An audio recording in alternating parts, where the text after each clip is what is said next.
आणि आता बातम्यांचा वेगवान आढावा। 25 मिनिटात 50 बातम्या।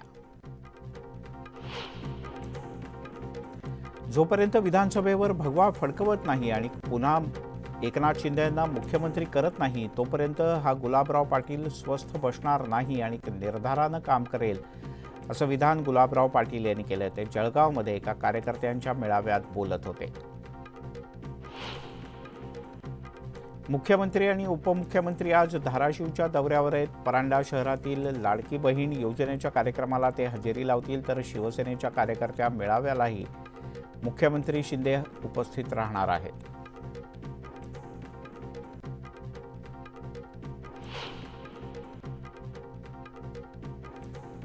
यंदा शिवाजी पार्कमध्ये दसरा मेळावा घेण्यासाठी ठाकरे गटाकडून मैदानाच्या परवानगीकरता रीतसर अर्ज दाखल करण्यात आलाय। 8 महिन्यात 3 वेळेला स्मरणपत्रांसह अर्ज दाखल केला गेलाय। दरम्यान शिवसेनेनं अद्याप शिवाजी पार्क मैदानासाठी अर्ज केलेला नसल्याची माहिती समोर येते।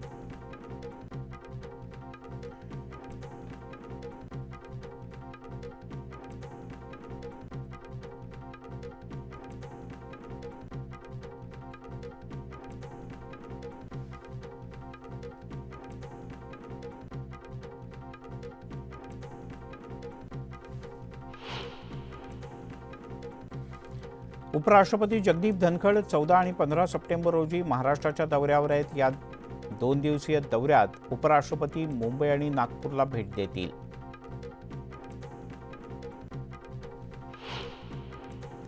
कर्जतमध्ये शिवसेना कार्यकर्ते ठाकरे गटाच्या विरोधात आक्रमक झालेत।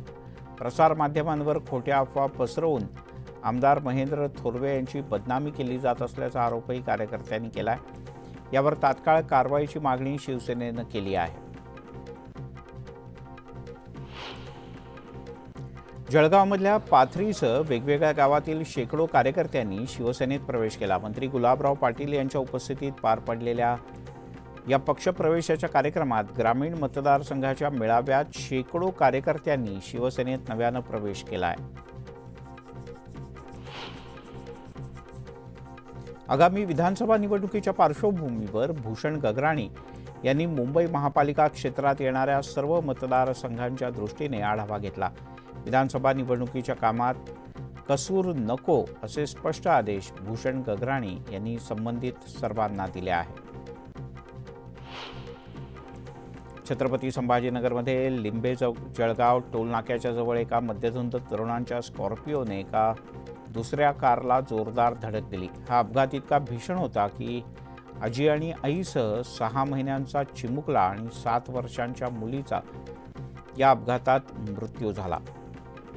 या प्रकरणी 2 जणांवर सदोष मनुष्यवधाचा गुन्हा दाखल करण्यात आला आहे। जळगावात गणेशोत्सवाच्या निमित्तानं सारंग महाविद्यालयात इथे भंडारा आयोजित करण्यात आला होता। यावेळेला शाळेतील 50-70 विद्यार्थी आणि 4 शिक्षकांना विषबाधा झाली। यापैकी 2 विद्यार्थिनींची प्रकृती गंभीर असल्यामुळे त्यांना धुळे जिल्हा रुग्णालयात हलवण्यात आलं आहे। कोकण, सातारा, कोल्हापूर आणि पुण्यातल्या घाटमाथ्यावर जोरदार पाऊस पडण्याचा अंदाज आहे। याशिवाय मुंबईत आज आणि उद्या हलक्या स्वरूपाचा पाऊस पडण्याची शक्यता आहे। तसंच मध्य महाराष्ट्रातील जिल्ह्यांमध्ये घाट क्षेत्रात मुसळधार पावसाचा इशारा हवामान खात्यानं दिलाय। 19 सप्टेंबरपासून मान्सून माघारी परतायला सुरुवात होणार आहे असा अंदाज हवामान खात्यानं वर्तवला। यंदाच्या वर्षी महाराष्ट्रासह देशभरात उत्तम प्रकारचा पाऊस झाल्याचं हवामान विभागाचं म्हणणं आहे। पुण्यात पावसानं दडी मारल्यानं गेल्या आठवड्याभरात तापमानात मात्र वाढ झाली। शहरातील बहुतांश भागातलं कमाल तापमान हे 30 अंशांच्या दरम्यान होतं। दरम्यान पुढचे 2 ते 3 दिवस पावसाच्या हलक्या आणि मध्यम स्वरूपातल्या सरी बरसतील असा अंदाज हवामान विभागानं व्यक्त केला आहे। पावसाळा सुरू होऊन 3 महिने उलटले तरीही मनमाड आणि नांदगाव या भागामध्ये सलग असा दमदार पाऊस झालेलाच नाही। नदी नाले अद्यापही कोरडे ठाक आहेत, तर नागासाक्या धरण अद्यापही भरलेलं नाही। त्यामुळे ऐन पावसाळ्यात भीषण पाणी टंचाईची समस्या इथल्या नागरिकांना जाणवते आहे। मुंबई विद्यापीठाच्या 10 नोंदणीकृत पदवीधरांच्या जागांकरता 22 सप्टेंबरला मतदान होणार आहे. 10 जागांवरील निवडणुकीसाठी एकूण 28 उमेदवार निवडणुकीच्या रिंगणात आहेत.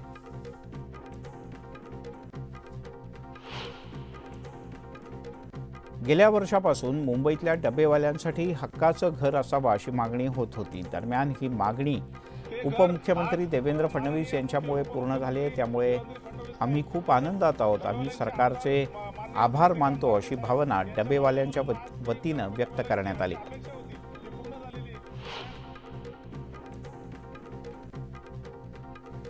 उद्या म्हणजेच रविवारी मध्य आणि पश्चिम रेल्वेवरचा मेगा ब्लॉक रद्द करण्यात आला आहे. सार्वजनिक गणेशोत्सव मंडळांच्या बाप्पाच्या दर्शनाला जाणाऱ्या भक्तांची गैरसोय होऊ नये म्हणून हा निर्णय घेण्यात आला आहे. गणेशोत्सव काळातील संभाव्य गर्दी लक्षात घेता 3 दिवसात एकूण 22 रात्रकालीन विशेष लोकल फेऱ्या चालवण्याचा निर्णय मध्य रेल्वेनं घेतला आहे. रात्री उशिरापर्यंत सार्वजनिक गणेशोत्सव मंडळांना भेटी देणाऱ्या प्रवाशांना आता शेवटच्या लोकलची चिंता नसेल.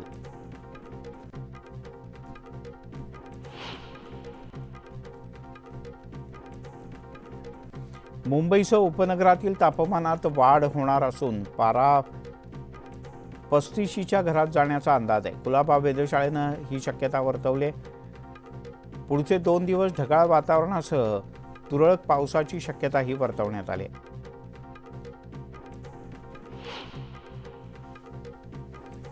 केंद्रीय प्रदूषण नियंत्रण मंडळ आणि उच्च न्यायालयाच्या निर्देशानुसार पालिका पुढील वर्षापासून पर्यावरणपूरक गणेश मूर्ती सक्तीची करणार आहे. याबद्दल लवकरच गणेशोत्सव मंडळ समन्वय समिती यांच्यासोबत पर्यावरणपूरक मूर्तींच्या बद्दल चर्चा करून मार्ग काढण्यात येईल. भारतात एकूण 200 कृषी उत्पादनांना भौगोलिक मानांकन प्राप्त झालं. यात राज्यातील 38 शेतमालांचा समावेश आहे. महाराष्ट्र देशात प्रथम क्रमांकावर आहे, तर राज्यातील अनेक शेतीमालाला जागतिक बाजारपेठ मिळण्यात आणि शेतकऱ्यांच्या नफ्यात वाढ व्हायला मदत होईल. दहिसरमधील पार्किंग हब आणि व्यावसायिक केंद्र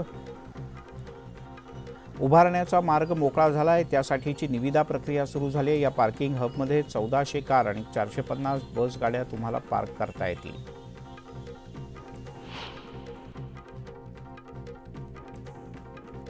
सकरबाग गुजरात या प्राणी संग्रहालयातील सिंह मुंबईतल्या वीरमाता जिजाबाई भोसले उद्यान या प्राणी संग्रहालयात आणण्यात येणार आहे. मात्र काही अडचणींमुळे सिंहाला आणणं लांबणीवर पडलंय. त्यामुळे पर्यटकांना आणखीन काही काळ प्रतीक्षा करावी लागेल.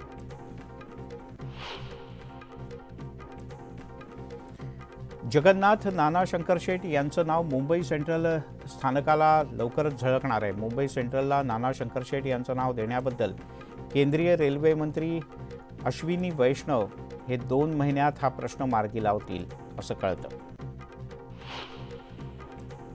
नियमांचं उल्लंघन करणाऱ्या बीडमधील 19 बिअर शॉपवर पोलीस अधीक्षकांनी एकाच वेळेला धाड टाकली. नियमबाह्य पद्धतीनं ग्राहकांना बिअर आणि दारू पाजण्याची व्यवस्था करणाऱ्यांवर सुद्धा पोलिसांनी कठोर कारवाईला सुरुवात केली.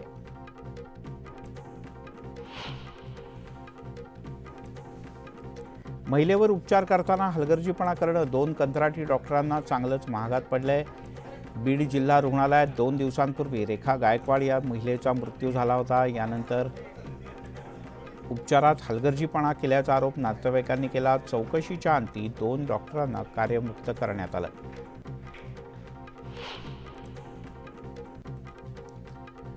मंत्री गिरीश महाजन जामनेर मतदारसंघातील लिही तांडा इथे कार्यक्रमाच्या निमित्तानं गेले होते. रस्त्यांच्या दुरावस्थेवरून ग्रामस्थांनी त्यांना घेरलं.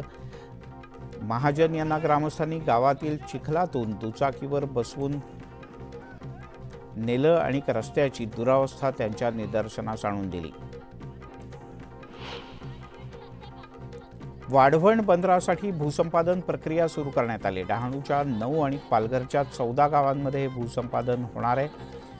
या संदर्भात प्रशासनानं अधिसूचना काढत नागरिकांच्याकडून तुर्तास हरकती मागवल्या आहेत. गेल्या वर्षीच्या खरीप हंगामातील कापूस आणि सोयाबीन या उत्पादक शेतकऱ्यांना 1600 कोटी रुपयांची मदत देण्याचा निर्णय राज्य सरकारनं घेतला होता. त्यासाठी तातडीनं वितरण करण्याचे आदेश कृषी आयुक्तांनी दिले आहेत. जळगावच्या यावलमध्ये केळीच्या पिकावर CVM रोगाचा प्रादुर्भाव झालाय. त्यामुळे नुकसानीचे पंचनामे करावेत अशी मागणी स्थानिक शेतकऱ्यांनी केली. भाजप जिल्हाध्यक्ष अमोल जावळे यांनी कृषी मंत्र्यांना याबद्दल एक पत्र लिहिलं आहे. मुंबई कोल्हापूर वंदे भारत एक्सप्रेस लवकरच सुरू होणार अशी ग्वाही रेल्वे मंत्री अश्विनी वैष्णव यांनी दिली. मिरज रेल्वे कृती समितीच्या अध्यक्षांना या संदर्भात आश्वासन देण्यात आलं. मिरज आणि कोल्हापूर लवकरच फास्ट ट्रॅकवर येणार आहेत. तर आज पुणे मिरज वंदे भारत एक्सप्रेसची ट्रायल रन सुद्धा होते आहे.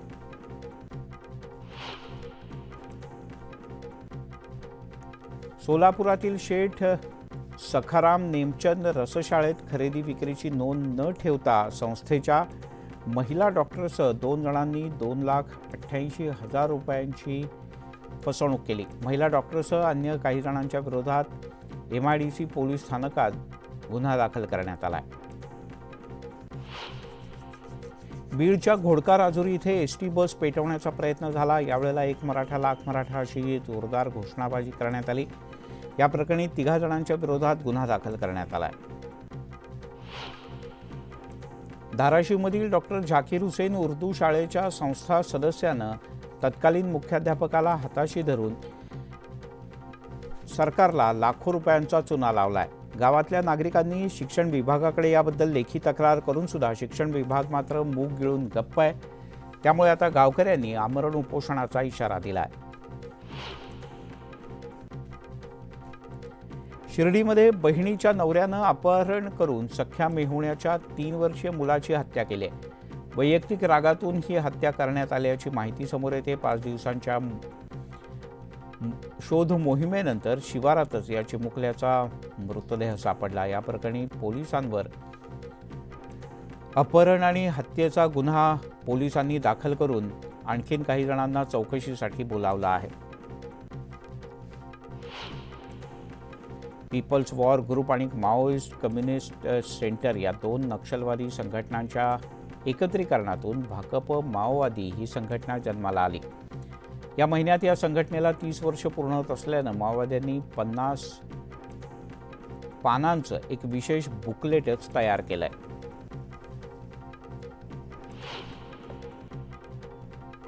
बुलेटिनमध्ये घेऊयात एक छोटासा ब्रेक, लगेचच परत येतोय.